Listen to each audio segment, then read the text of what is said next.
Welcome to GTR. My name is Mark, and this is Three Things, the show where I talk about a game I've recently played, and I tell you three things that I wouldn't change about the game, and three things that I would change about the game. All right, today we're taking a look at a game by Rio Grande Games and Vladimir Suchy called Praga, Caput, Regni. I've just recently played this game over the past weekend. We got the courage to get everything out of the box and get it on the table and read the rule book and play it all in a single afternoon. And once the game was completed, my wife and I had a bit of a debrief session, and we said to ourselves, hey, what did you like about the game? And what didn't you like? And we thought, if I could do this, I would have changed this, and I would have set it up this way. And that got me thinking, that'd be an interesting series or an interesting way to evaluate a game.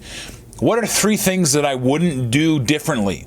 Keep this in the game. Absolutely. If I was playtesting the game, for example, do this, keep this, and then three things that I would say to the designer of the project. Hey, maybe consider doing this, or maybe change it up this way. Okay, so number one.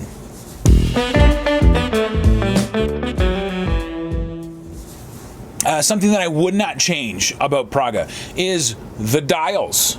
Yes, that's right. The dials on the player board are excellent. I love games that use dials for keeping track of your resources. I don't have anything against managing a bunch of tiny little resources or keeping them in a box or in the baggies.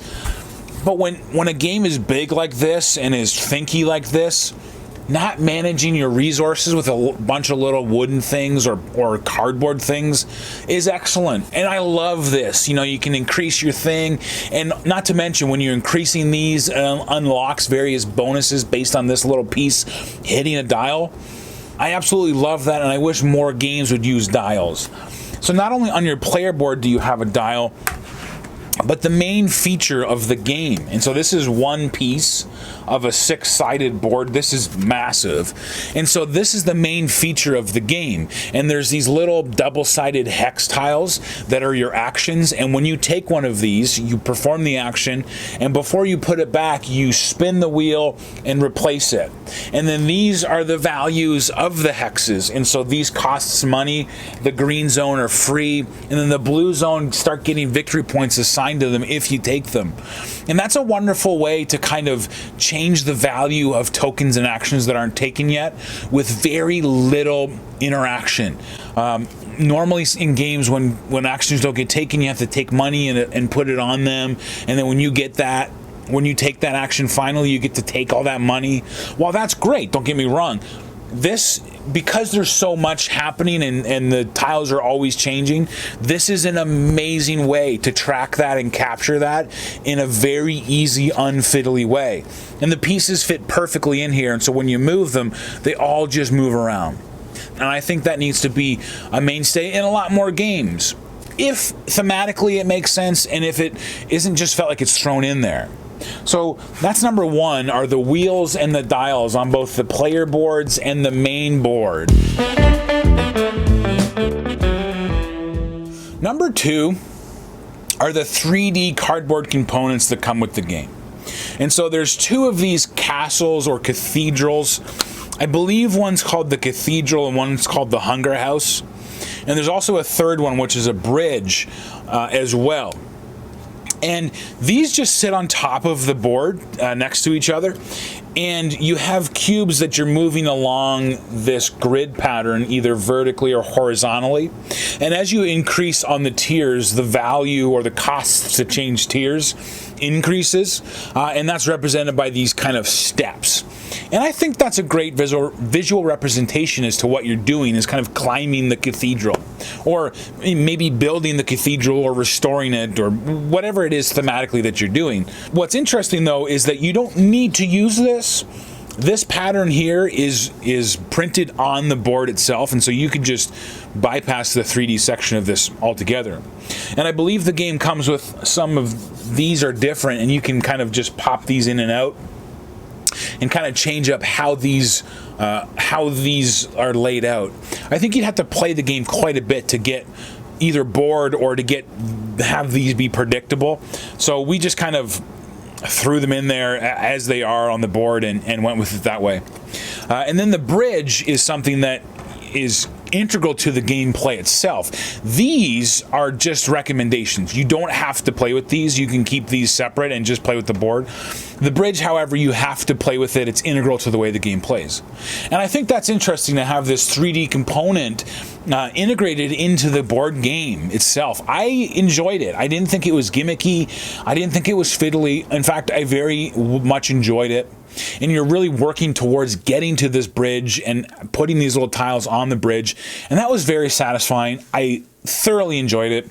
And I think that keeping these 3D components in games or adding these to games is absolutely excellent.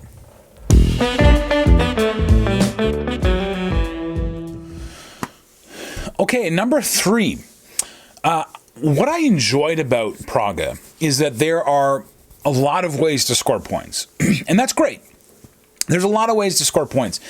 But they all feel thematically and mechanically connected. And I really enjoy that.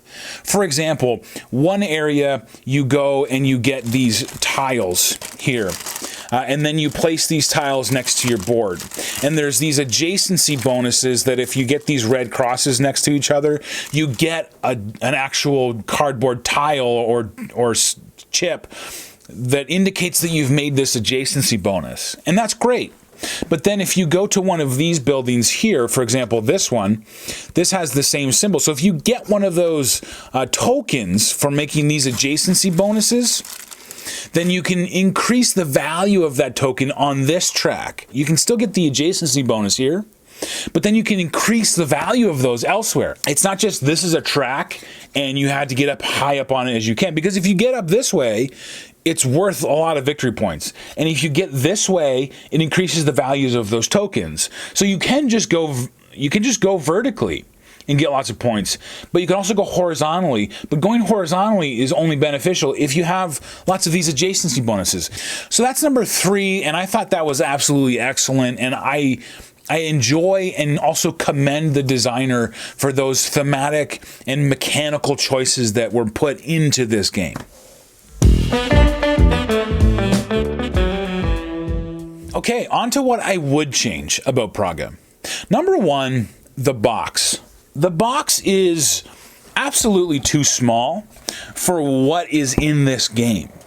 This game is huge, and there's a lot of components and pieces that you have to put back into this box. And so, not only that, I mean, I think it's pretty standard that most big Euro games could suffice from a bigger box.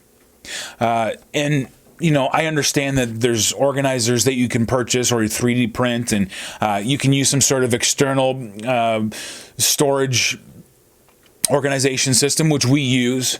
But this is a kind of exception to the rule, and that is, well, you see, it comes with these 3D printed or these 3D cardboard castles, and that's excellent. But the depth of the box isn't sufficient.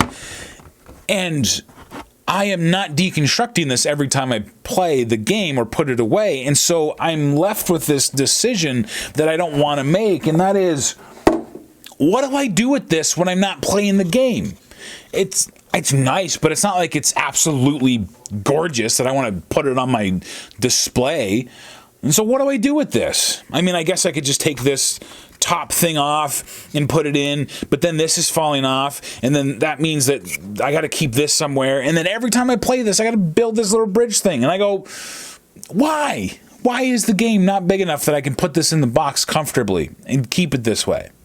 That's a little nitpicky, but at the same time, the decision doesn't make any sense. The fact that this whole game is brilliant and there's so many great decisions to be made, yet the thing that you get in the build, which is neat, doesn't fit in the box. That's just mine. I don't get it. So anyways, that's number 1. The box is way too small. It needs to be one of the bigger Euro-sized boxes, like an Uwe Rosenberg game, like a Caverna or something like that. There's so much here, and it would just give you the real estate to put everything back and to keep those little things in there.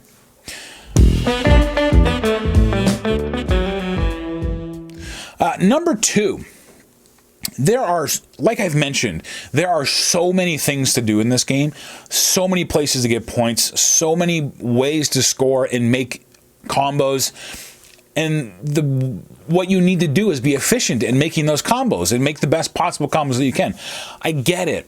But when you first start the game, and especially on your first play, you look at the board and you go, what do I do? Where do I start? What's the best thing to go after? And you spend, we sat there and just stared at the board and maybe spent 5 minutes trying to formulate a pattern going, okay, this is how I'm going to kind of get my feet off the ground here. And so I thought that if the game kind of out of the box came with some sort of a goal, or personal goal, personal objective. There was just a number of cards that had personal objectives that said, at the end of the game, all of your red tokens are, if you have the most, they're worth, it's 15 point, whatever. A couple of victory conditions or a couple of just personal objectives that you have this little card and you go, okay, and you have something that you work towards out of the gate. You can ignore it altogether, right? But it kind of gives you a foundation. It's somewhere to start with this massive maze or puzzle of decisions that are to be made. So that I thought that might just be an interesting addition to say, here's a bit of an objective. Here's somewhere to start. Here's somewhere to start in this this giant game. So that's number 2, is some sort of personal objective just to help you get going. And number three is a very nitpicky, very small, inconsequential thing. But just like this 3D cardboard structure is optional and the rulebook says you don't have to play with it, it's printed on the board for you, you can just use this if you want. What I found absolutely mind-boggling, beyond the fact that this doesn't fit in the box, is that the game, out of the box, comes with wooden eggs. So eggs are a resource in the game. It comes with wooden eggs, and it comes with these light ones that are worth 1, and it comes with these dark ones that are worth either 3 or 5. And it comes with cardboard eggs as well, like flat 2-dimensional cardboard eggs and 3D dimensional eggs. It's like Wingspan, just not that color. But the rule book tells you that you don't have to play with the 3-dimensional ones. You can use the 2-dimensional ones. It comes with both. I don't understand why it comes with both. That doesn't make any sense. It doesn't make any sense. And it's a decision that I don't want to make, because I sat there going, why? Is there some reason that there's cardboard eggs? And why wouldn't I use the wooden eggs?